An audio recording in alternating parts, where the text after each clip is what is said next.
following show is a paid program. The Cam Hill Show. If you'd like to advertise your business or become a sponsor, contact the Cam Hill Show at gmail.com.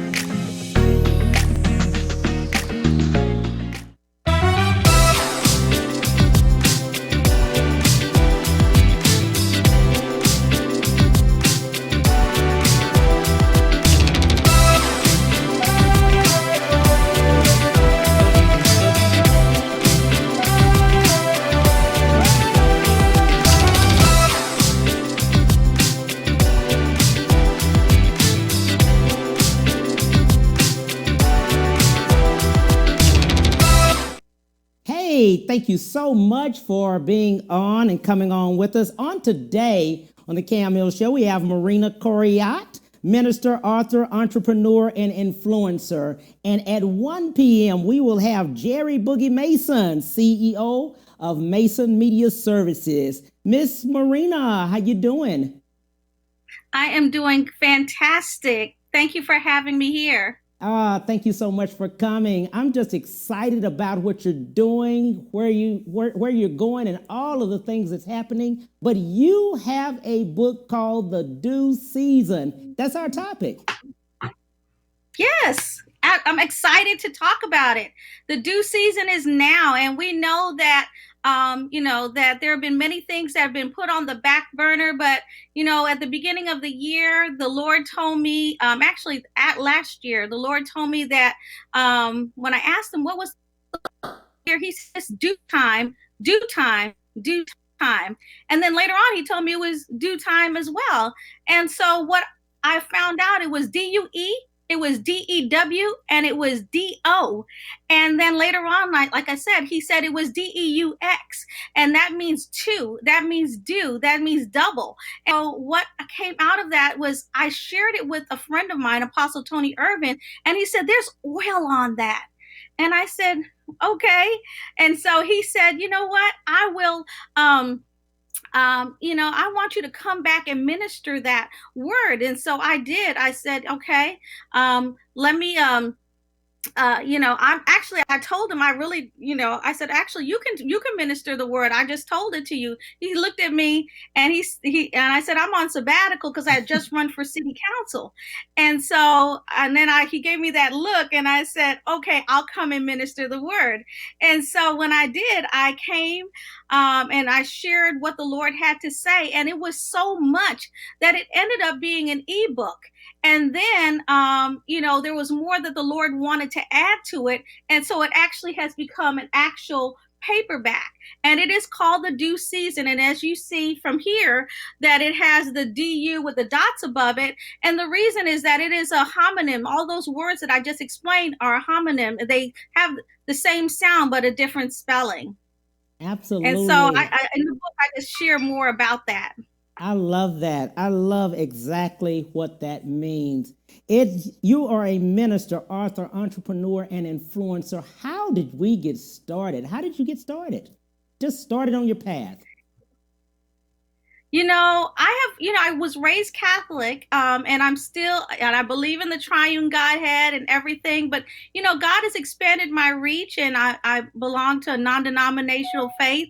And you know what? I have just been walking with the Lord, but what has really happened over the years is, you go through life's experiences.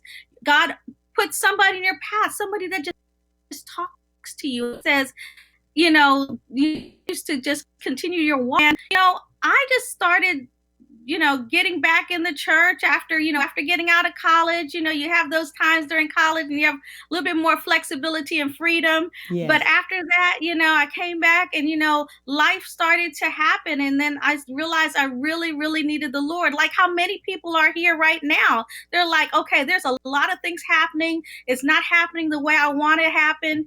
Let me just, and you know what?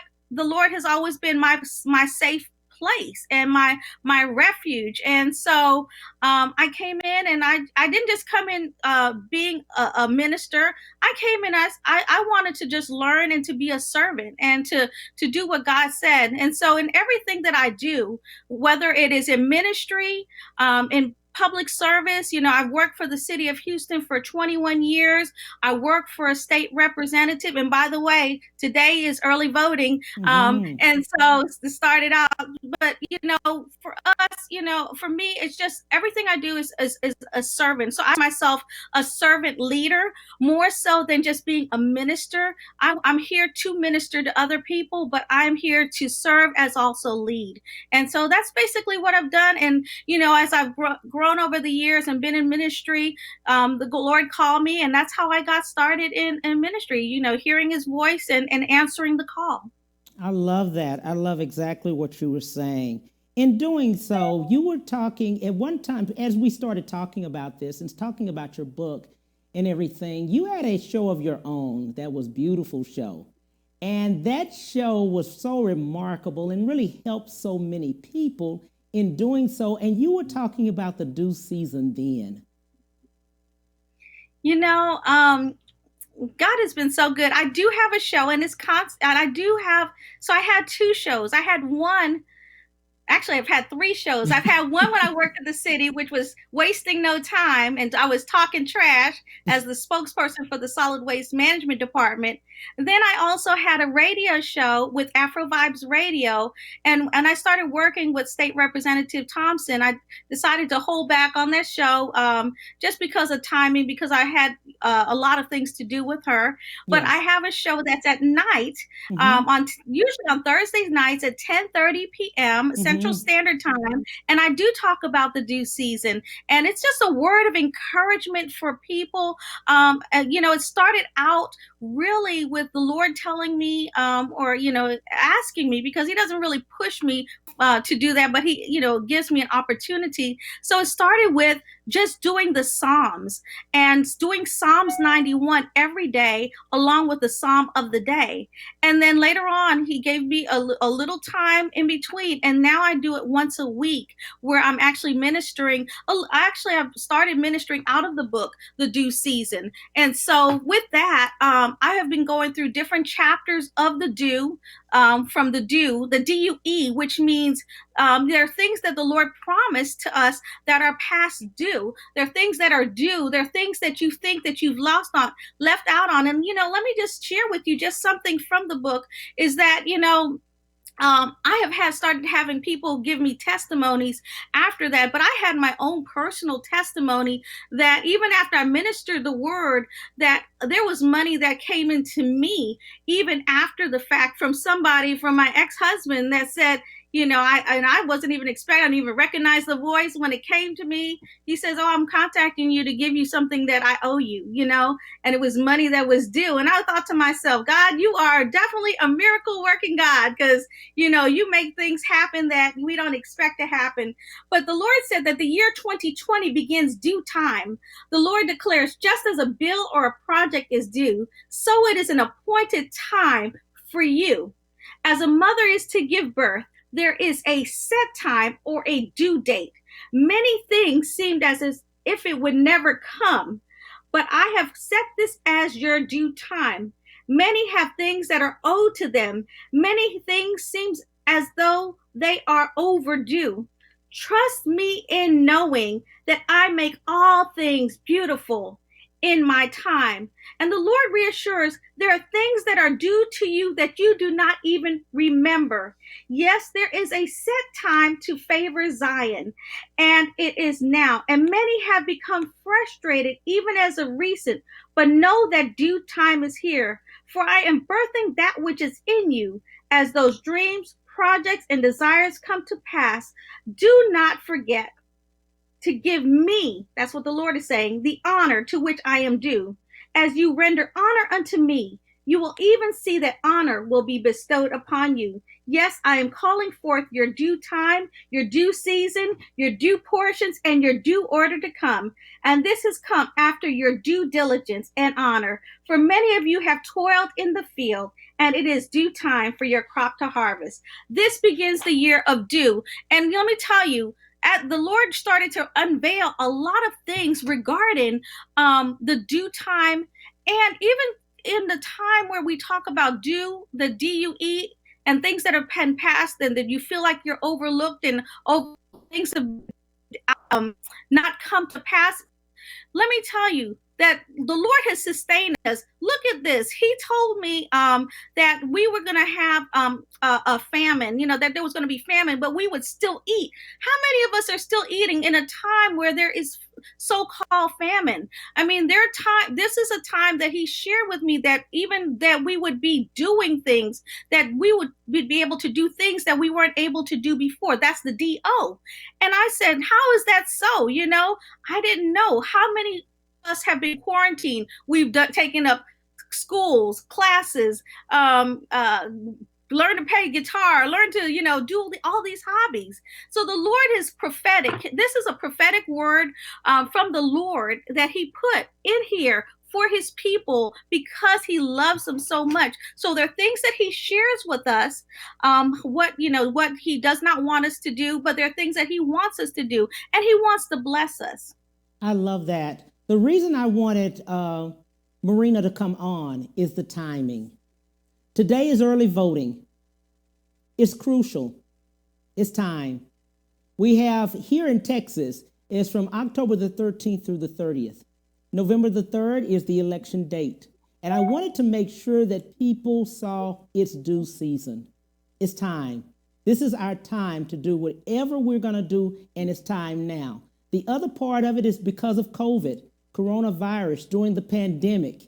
Many people, 40 million people, are unemployed. So this is your time, you dreamers, you go-getters, all of the winners that are out there. This is your time to step out on faith, to leap, to jump, and do what you are going to do. I love that, Marina. I love it. Thank you so much. And the thing is that we sometimes operate in fear. Yes. And what this pandemic has caused people is to be fearful. Yes. But God wants us to trust in him and to lean in him. Yes. And there's so many things he wants to bestow on you, but he wants you to yield to him. He said he wants to give the honor. He wants you to give the honor which honor is due unto him. Right. And the thing is that the word pandemic, pan is a pandemonium, pandemic is confusion. But the thing is not to have your mind confused, is to have your mind stayed on the Lord, because he wants to do exceedingly and abundantly above all that you could think or ask. And wow. is sometimes we have to let go. In fact, you have to let go of the old to get the new. And so this is a time of reset. This is a time of turning things around. And these are things that even had been put in motion from times before, but it's going to come forth. The thing is, he said, be not weary in well doing, for in due season you will reap if you faint not. And see, the thing is, he wouldn't tell us not to faint and not to be weary if we were, okay, he knows what we're going through. So the thing is to stay steadfast, knowing that he is able. And the thing is I know that it's been really tough. There have been people we've lost during the season, but there are times I'm just saying that as long as you have breath in your body, and we don't stay stuck there, and I'm not minimizing, anybody's death or anything like that. But the thing is that if God has left you with breath in your body, there is something for you to do. And one thing that he wants is for you to come into the fold and come in closer with him. And there are things that he wants to, he really wants to share.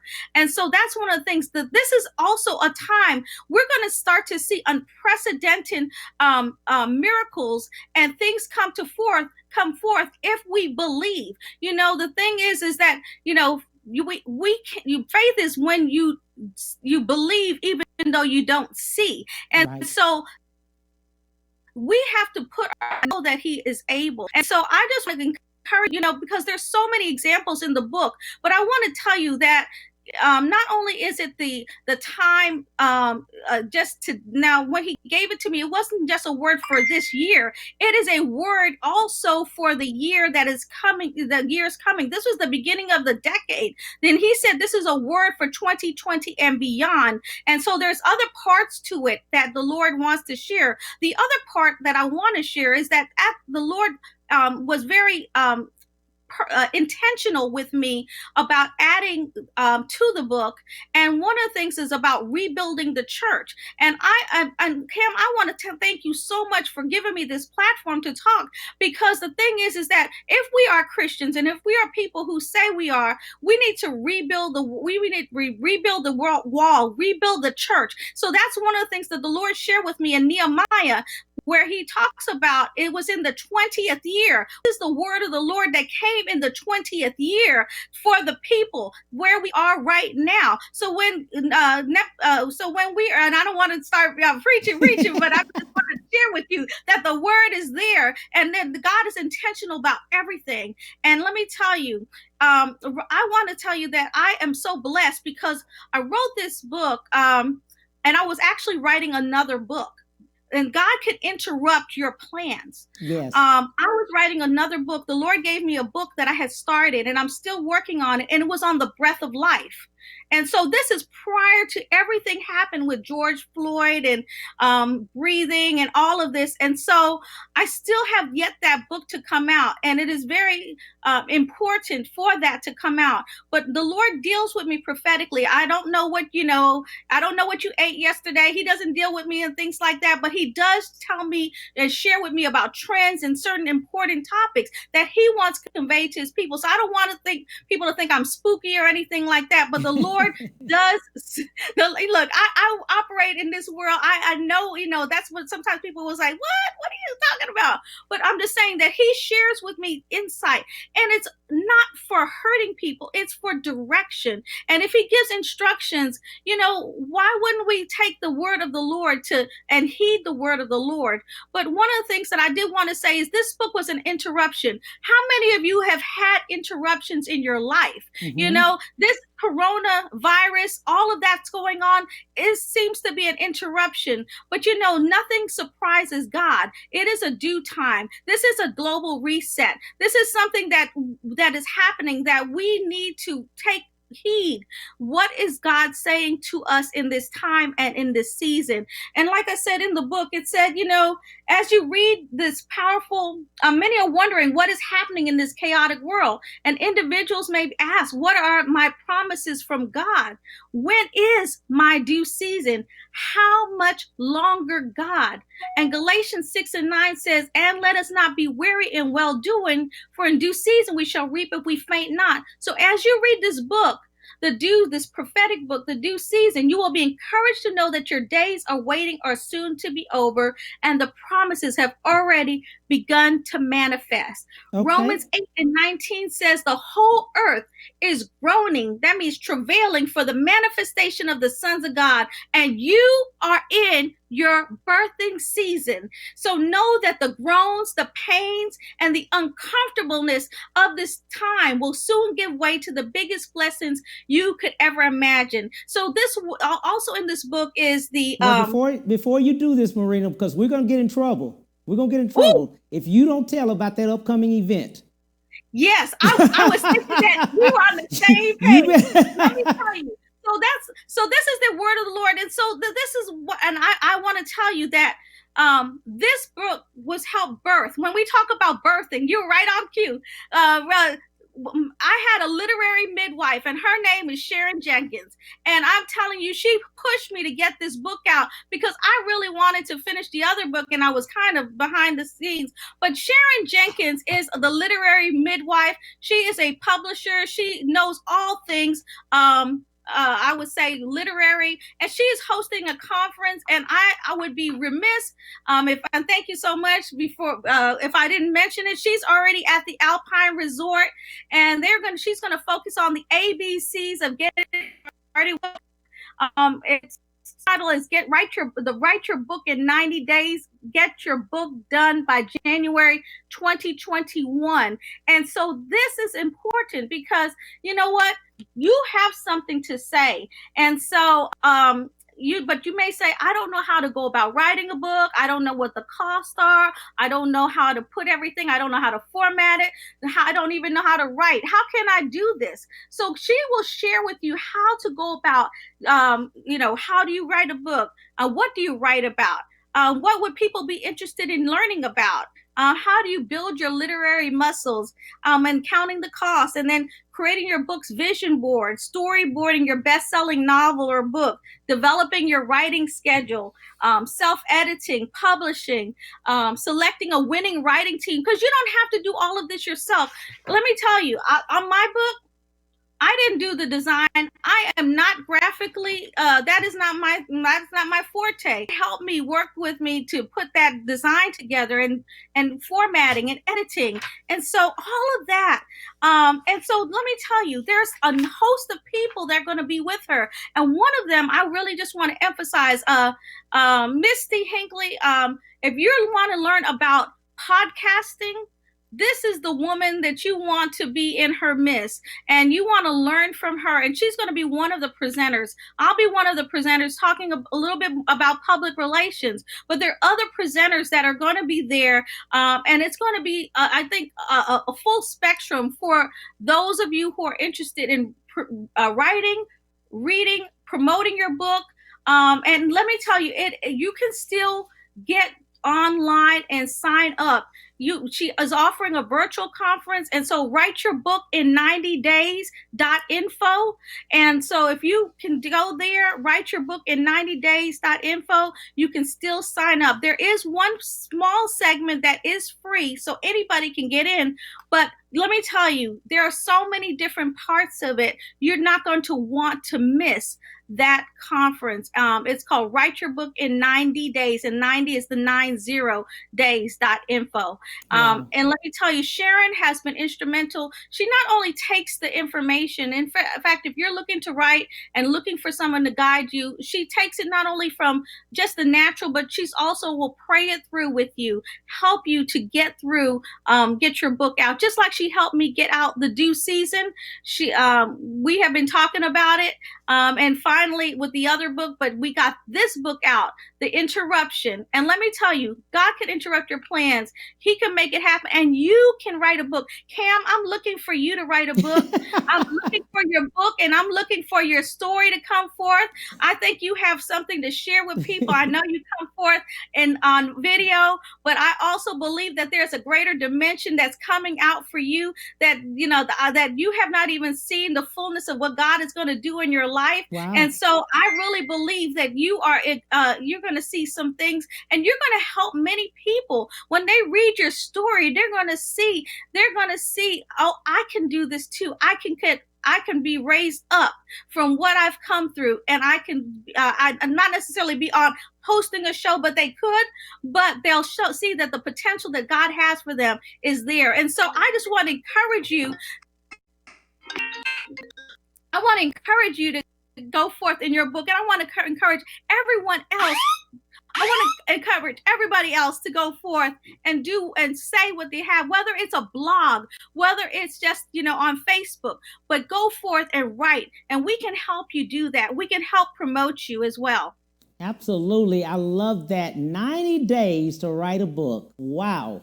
That's the workshop. Yeah. Now, Marina, in the notes, she will be putting that in the small, at the bottom of our Facebook, YouTube, whatever. She will get that out to us of how to do that and how to sign up. A lot of people are looking to sign up to find out, because many people have books inside of them. They do. And Cam, I want to offer to your listening audience, I don't know how you're going to do it, but I want to bless somebody with the due season with my book. I want to share that with them. So I don't know how you want to do it, if you just pick somebody randomly. But I want to offer this because you are in your due season. And so, and I just want to encourage people, don't give up.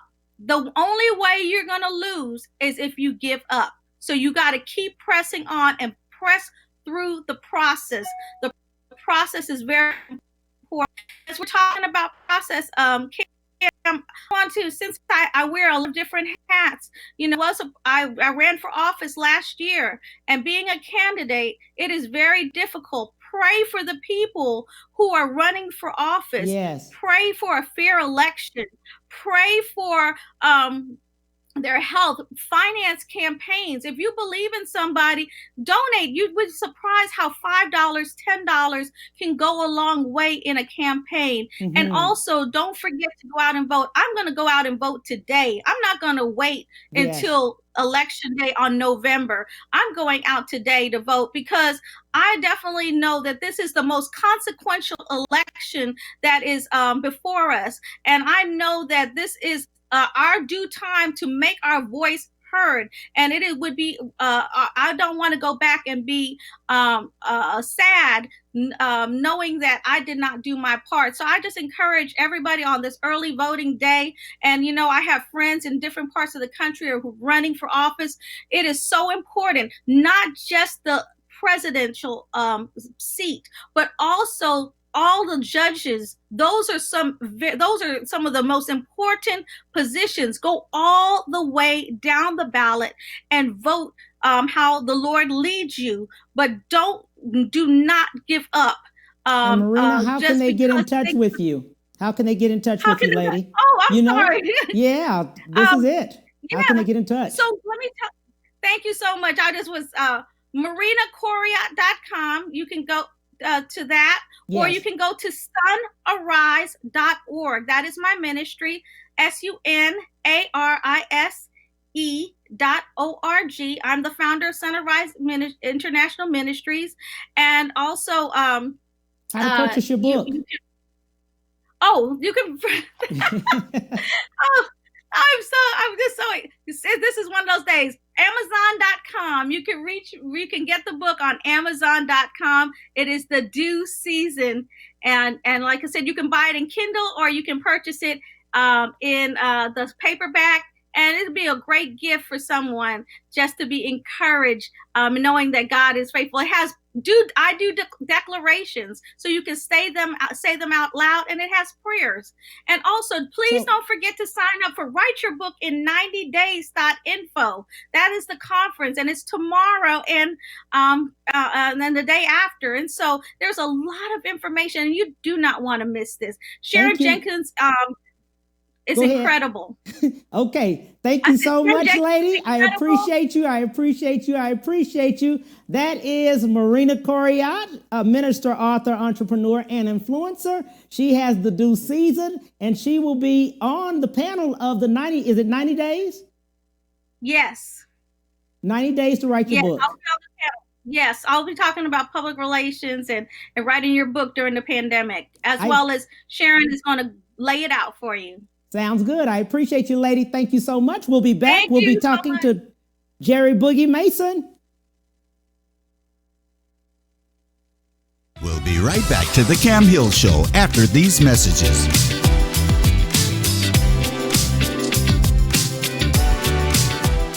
Houston's only Cadillac to your door dealer, Ron Carter Cadillac, delivers test drives to your home or office. For a limited time, get $16,000 off all in-stock Cadillac 2019 XT5 crossovers and $19,000 off all in-stock 2019 CT6 sedans. Or experience the first ever 2020 Cadillac XT6 Premium Luxury Collection, only $519 with $1 down for 39 months lease. Or purchase and receive 0.9% APR for 72 months with no payments until November. RonCarterCadillac.com. When it comes to protecting yourself and your partners, all the information out there can be overwhelming. Visit our website. We are a free and confidential service striving to help you stay informed and stay notified. We are committed to a healthy Houston.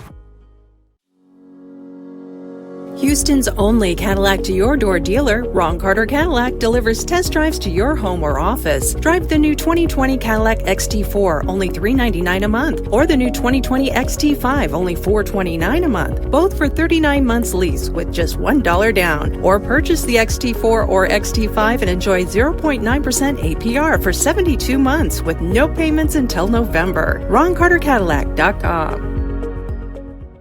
Have you been injured in an 18-wheeler accident, truck accident, car accident? Was someone texting and ran into the back of you, not paying attention? It doesn't matter what it is. Give me a call, Attorney Willie Powles. We'll fix it today. The number is 281-881-2457. Again, that number is 281-881-2457. 881-2457. We'll fix it today. Call attorney Willie Powers. And now back to the Cam Hill Show.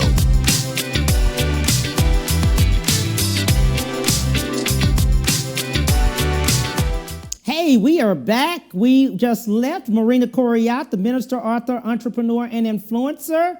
And now we're with Jerry Boogie Mason. I'm telling you, he is CEO of Mason Media Services. Hello, my friend. Well, hello there, Cam. Thanks so much.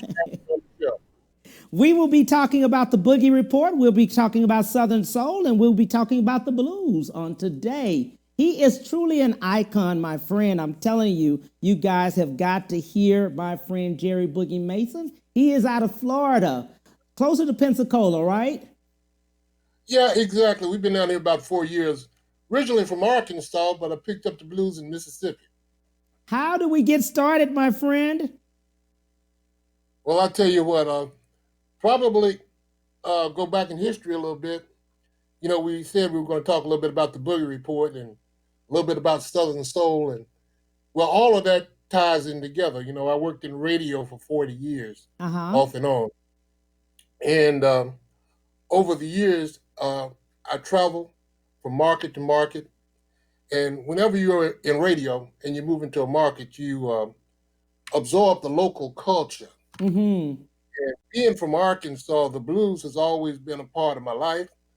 As far back as I can remember the blues being played on the radio with my mother working and up and down the street in the neighborhood. So I developed a love for blues and black music as a whole.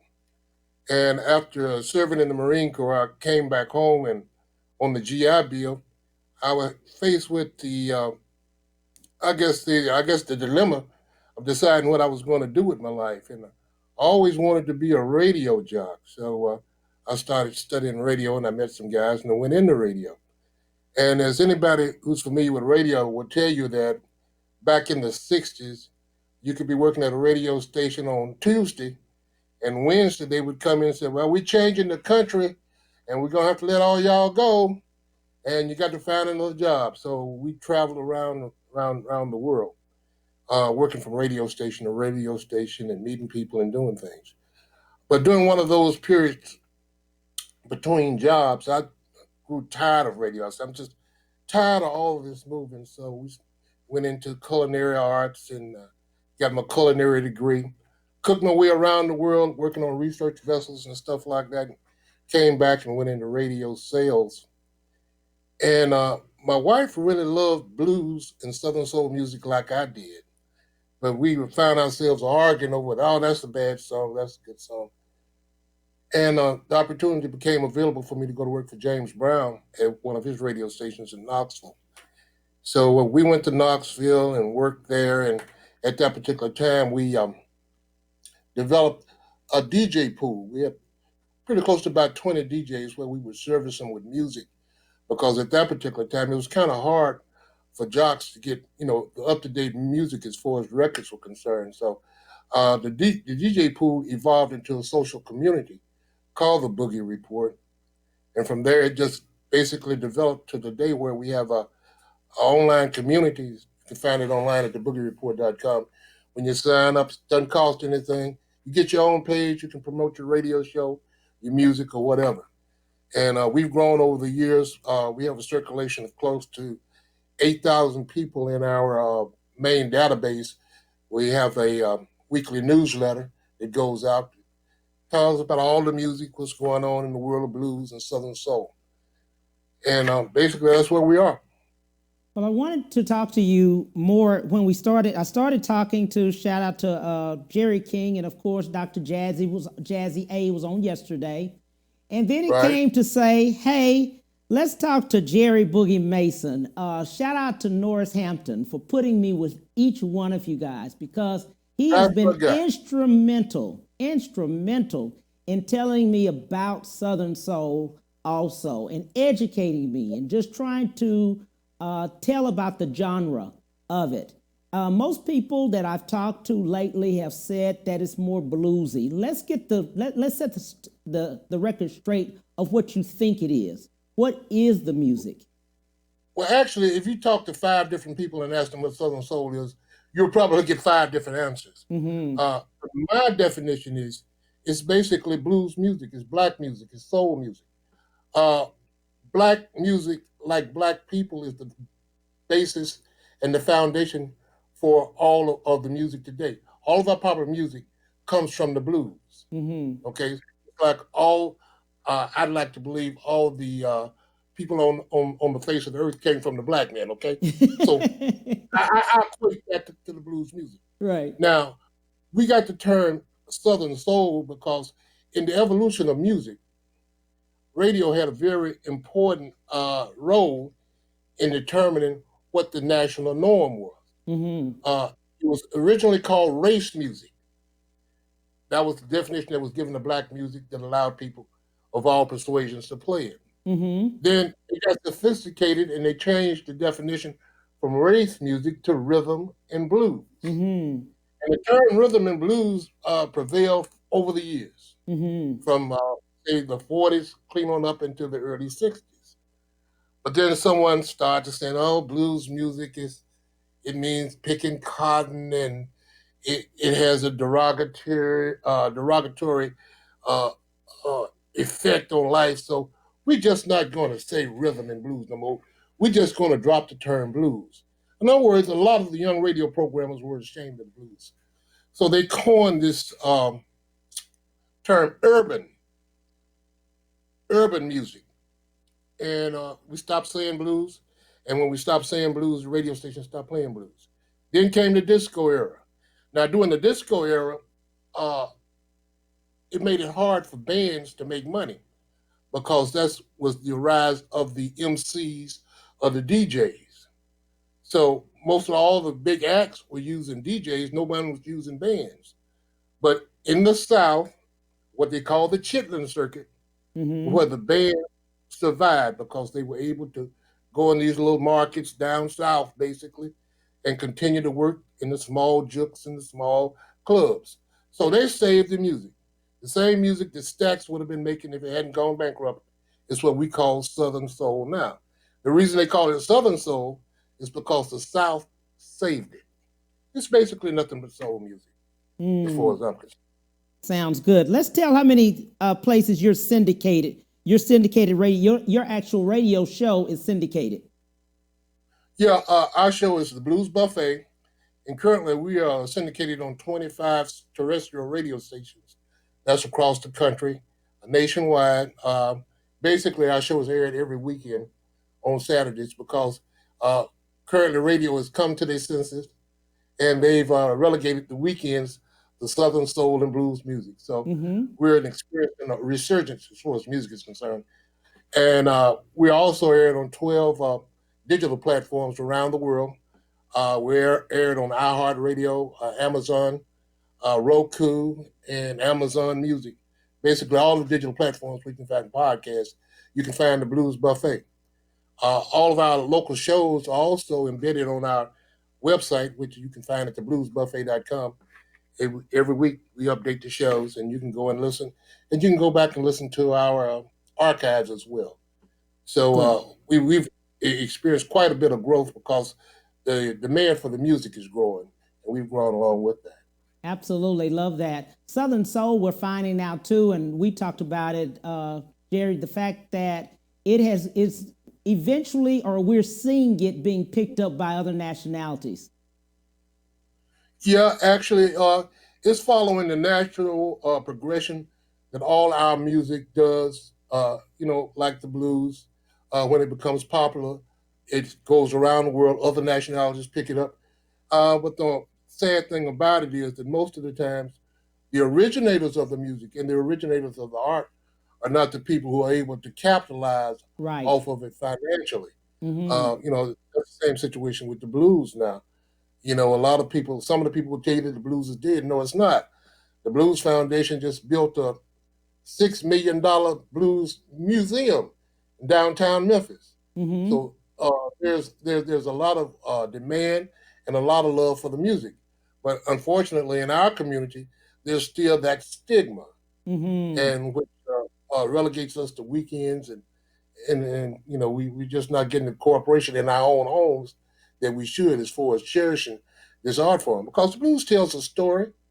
It follows us from getting off the slave ships to Barack Obama becoming president. So it tells our story and it's our music, and we should embrace it and cherish it. Absolutely. And reading about it, I do notice for Southern Soul, that's $1 billion industry and also owned solely by African Americans.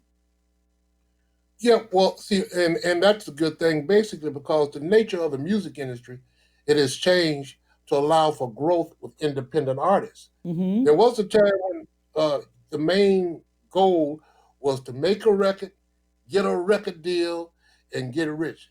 But now, with the internet and self-publishing and streaming and all that, if you're an artist, you don't need a record company.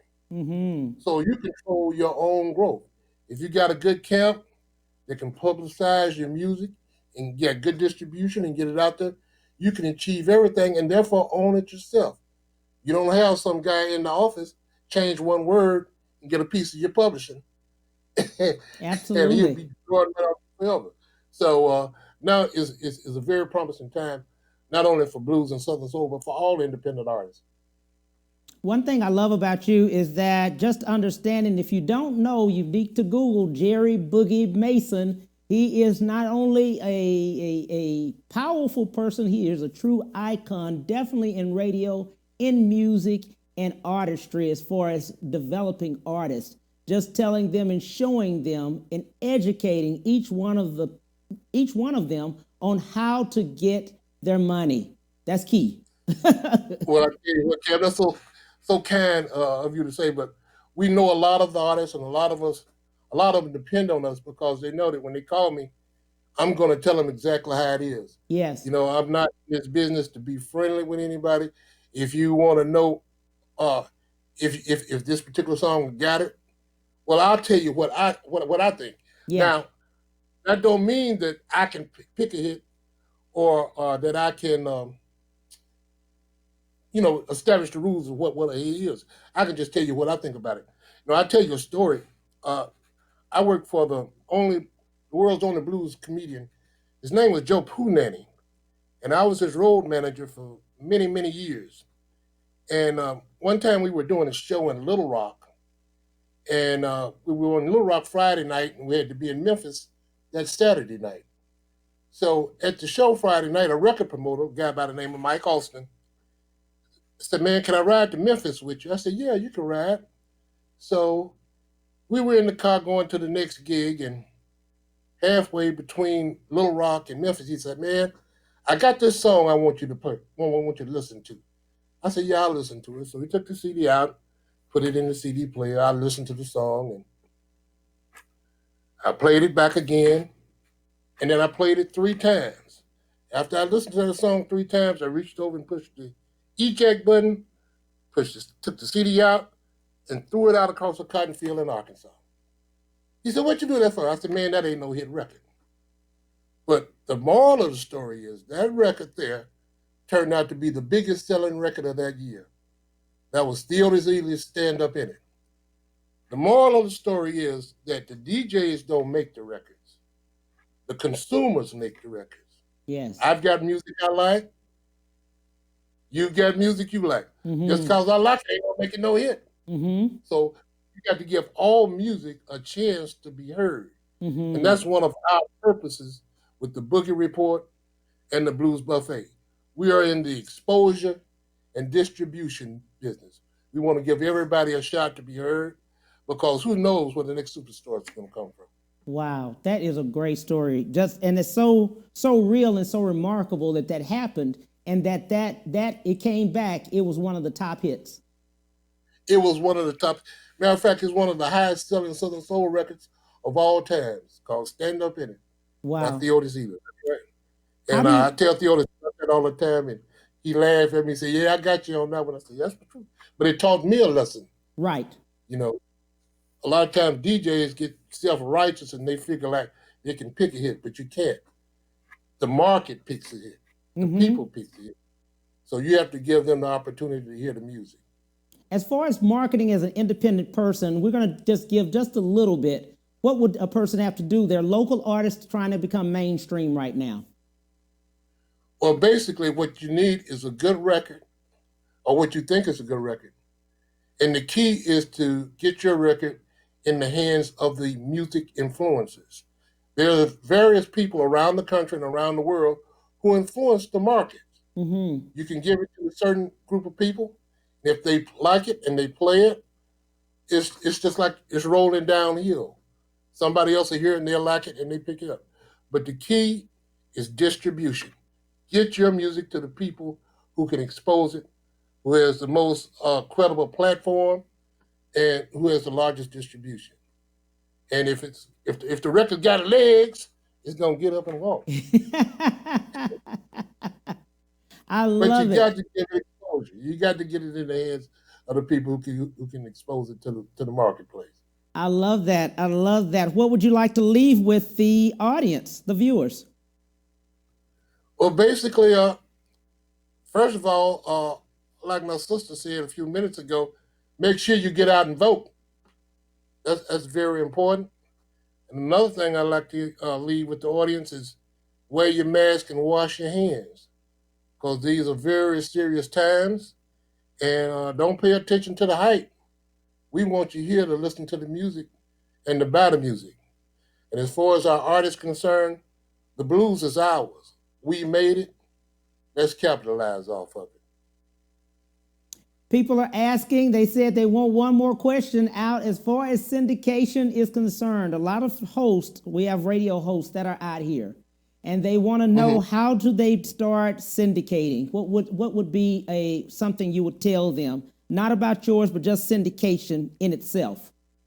Well, syndication is great because, especially with the financial climate, as far as radio is concerned, there are a lot of radio stations who don't have the budget to pay live staff. So they're actually looking for syndicated program. My advice would be to develop a good program, find a niche that's needed, a hole in the market, and fill it. There are a lot of tools out here, Anchor FM being one, which is one of the organizations that I'm affiliated with. And once you sign up with them, they will work with you to get your product distributed worldwide on all the various platforms. I try to encourage people to syndicate. I've helped other people, guys that I've known have come to me for advice, because this is not a competition. Right. It's just we're locking hand in hands and growing together. The Blues Buffet is going to get the Blues Buffet's audience. Your show is going to get your audience. So let's get together and let's give the people something worth listening to. That's my, what I'd like to say about that. I love it. I love it. Mr. Jerry Boogie Mason, CEO of Mason Media Services. How do people get in touch with you? Well, you can check us on the website, the boogiereport.com. That's our social community. It's sort of like a Facebook for Southern Soul and Blues artists. You get your own page and you can do what you want to do. To promote yourself is absolutely free. It don't cost nothing. The boogiereport.com. We also have the Blues Buffet. That's the bluesbuffet.com. That's the website. And you can reach all of our products through the Blues Buffet or the Boogie Report. Or we have a new venture that we've started called the Southern Soul Video Network, where we are streaming Southern Soul videos. And you can also find that at southernsoulvideonetwork.com. And they're all interconnected. And just go to the website and just enjoy yourself and have yourself a good time. Sounds good, my friend. I appreciate you so much. Mr. Jerry Boogie Mason, you all have to contact him. Yeah, you have to contact him. He is a wealth of knowledge. I've stayed on the phone and we've talked for a while before, and just a wealth of knowledge in all genres, just as far as radio, music, your blues and your Southern soul. He is the true encyclopedia. I love you to death, my friend. Love you back, Cam. Take care. I appreciate you. Hey, guys, thank you so much. We will be back on tomorrow. We'll see you 12:30 to 1:30 Central Standard Time. Have a great one. Bye. The Cam Hill Show. If you'd like to advertise your business or become a sponsor, contact The Cam Hill Show at gmail.com.